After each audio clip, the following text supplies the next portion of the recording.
आप देख रहे हैं शेयर बाजार लाइव। दो मेहमान हमारे साथ मौजूद हैं, अविनाश गोरखसाकर हैं और साथ ही राजेश सतपुते हैं। एसजीएक्स निफ्टी अभी भी 34 पॉइंट्स ऊपर ट्रेड कर रहा है 9806 के लेवल्स पर। लेकिन एक एक्सक्लूसिव कॉन्वर्सेशन हुआ मॉर्गन स्टैनले के रुचि शर्मा के साथ, जिसमें उन्होंने जी बिजनेस से बातचीत में कहा कि पूरी दुनिया में इक्विटी में अच्छा रिटर्न मिला है, लेकिन अगर बाजार में गिरावट आई तो वो ग्लोबल फैक्टर्स की वजह से आएगी। एक्सक्लूसिव बात हुई थी रुचि शर्मा के साथ, सुनिए उन्होंने क्या कहा। I mean, do you personally feel that it's a missed opportunity? Because I mean, you know, GST is one thing, demonetization is one thing. The whole India story is about the so-called animal spirit that the India Inc. has. Yes. And somehow that is missing from action. You know, if you look at the capex number, if you look at the credit offtake numbers, if you look at the employment data, I mean, then you tend to fear that there is a sort of disconnect. Yes. Between the real economy or the real ground situation and what maybe the index is reflecting. Is that a correct conclusion? Yeah, that's a correct conclusion. But you know, like in terms of as far as the market's concerned, it's a very different animal. Yeah. And this is happening across the world as well. Which is that the stock markets across the world have done much better than the economies have done. Okay. That's because there's so much liquidity. Interest rates इतनी low है US में, Europe में, Japan में. So जो उसकी वजह से liquidity बहुत है in the global system. So therefore, this has been one of the weakest economic recovery globally since the strongest bull market. Yeah, exactly. But the strongest bull market, Right. one of the strongest bull markets in history. So that disconnect is there globally, and India is also benefiting from that disconnect in a way, because the Indian stock market, I should say, is benefiting from that. So it's here to stay, the bull market. But you know, I think that globally, if you ask me, I think that the bull market is at some risk, because 9 साल हो गए हैं bull market को. This is the 9th year. And only once before in history has the bull market gone on so long, Right. globally. Right. So you have to be concerned that this has gone on too much. But I don't see any domestic factor in India derailing the bull market. Bull I think that market. the bull market, if it's at risk in India, it is because of global cues. It could be a global event which Exactly. could trigger Exactly. that It kind could of be a thing. global event if the US stock market begins to fall because the Fed tightens interest rates. I think it could be something along those lines.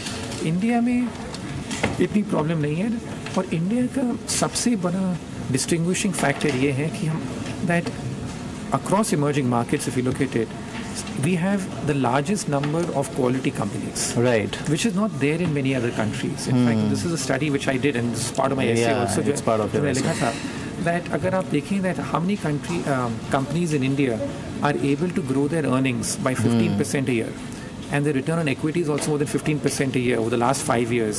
India has about the largest number of such companies. Chunk of such companies. Chunk of such companies in the emerging market universe. And so India में there's always opportunity which you will find. The diversity is there. ठीक है, तो global market की वजह से अगर होगा तो प्रेशर होगा, तो वैसे इंडियन मार्केट अपने आप में ठीक है। इसी ठीक बात को हम और भी आपके सामने रख रहे हैं और समझ रहे हैं कि कैसे कैसे ट्रेड लिया जा सकता है। अब आज के दोनों मेहमानों के एक बार ट्रेडिंग कॉल्स भी ले लेते हैं।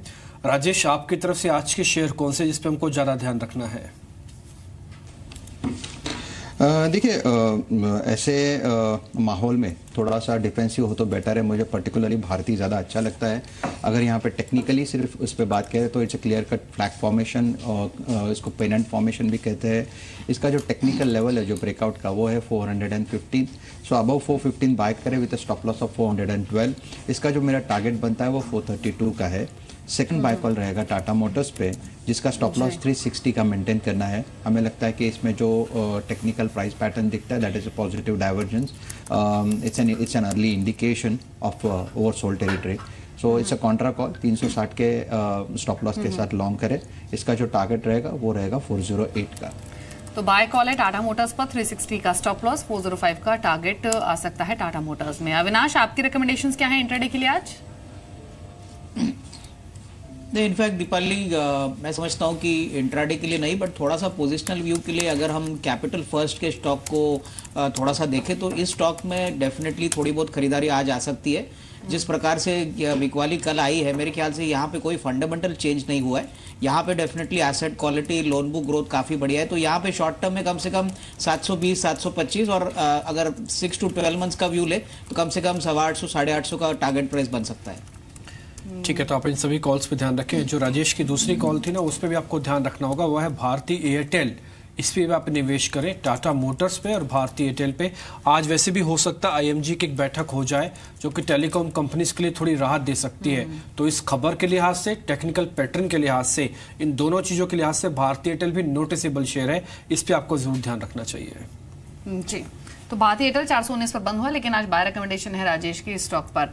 आगे बढ़ेंगे, साक्षी के पास चलते हैं और जान लेते हैं ब्रोकरेज हाउसेस की रिपोर्ट्स। कुछ फ्रेश रिपोर्ट्स आई हैं और वो रिपोर्ट साक्षी के पास है।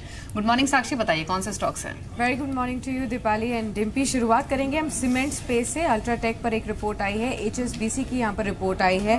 कंसर्निंग फैक्टर यहाँ पर JP की तरफ से आ रहा है। रिड्यूस रेटिंग यहाँ पर दी गई है और लक्ष्य को भी डाउनवर्ड रिवाइज किया है, 3350 से घटाकर 2350 कर दिया गया है। खासतौर पर उनका मानना है कि JP की जो ऑपरेशन कैपेसिटी यूटिलाइजेशन है वो अभी 60% से कम ही काम करती हुई नजर आएगी, एटलीस्ट FY20 तक। और शॉर्ट टर्म में ये भी HSBC का मानना है कि जो JP की प्रोडक्शन कैपेसिटी है उसे रैंप अप करना इतना आसान नहीं होगा, ये काफी चैलेंजिंग रहेगा एटलीस्ट शॉर्ट टर्म के लिए। हालांकि उनका ये भी मानना है कि लॉन्ग टर्म के लिए प्रॉफिटेबिलिटी पर स्ट्रीट को भी और ब्रोकरेज हाउसेस को भी काफी पॉजिटिव नजर आ रहा है, लेकिन शॉर्ट टर्म के लिहाज से उन्होंने रिड्यूस रेटिंग दी है।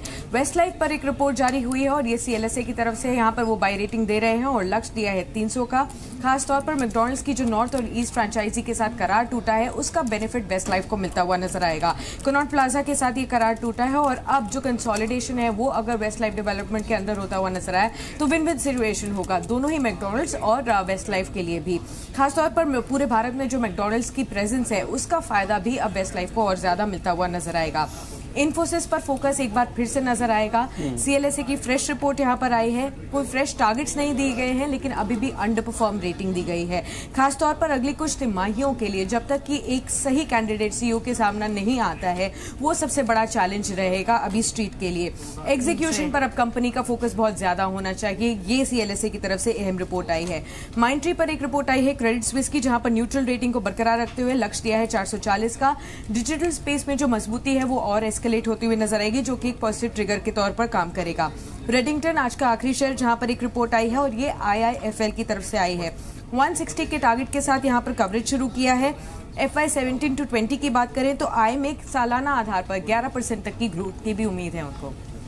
ठीक है, तो ये सभी ब्रोकरेज हाउसेस की रिपोर्ट्स हैं। इसमें इन्फोसिस पे आपकी रिकमेंडेशन क्या है अविनाश, आप क्या करेंगे इन्फोसिस पर?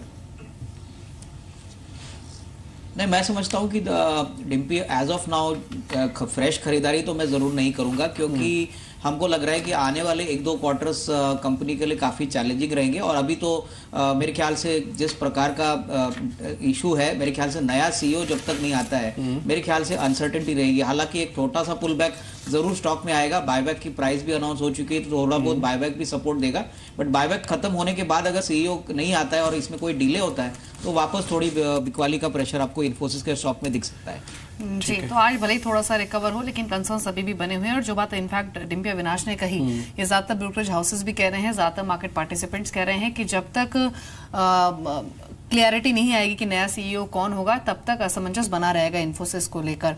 और इनफैक्ट अब ये भी है कि जो प्रोमोटर्स वर्सेस मैनेजमेंट की जो बैटल है वो और शायद गहराती हुई नजर आए। आपने सुना ही होगा कि कल जो स्टेटमेंट्स ए बाला की ओर से हैं, जो वन ऑफ द फाउंडर हैं, एक्स CFO रहे हैं इन्फोसिस के, वो तो इनफैक्ट ये कह रहे हैं कि कंपनी के चेयरमैन और को चेयरमैन को भी रिजाइन कर देना चाहिए। तो जो बैटल है मैनेजमेंट वर्सेज प्रमोटर्स के बीच वो शायद यहाँ से और एक्सटेंड ना हो। अगर एक्सटेंड हुई तो इस स्टॉक को लेकर जो कंफ्यूजन है वो शायद थोड़ा सा और बढ़ सकता है।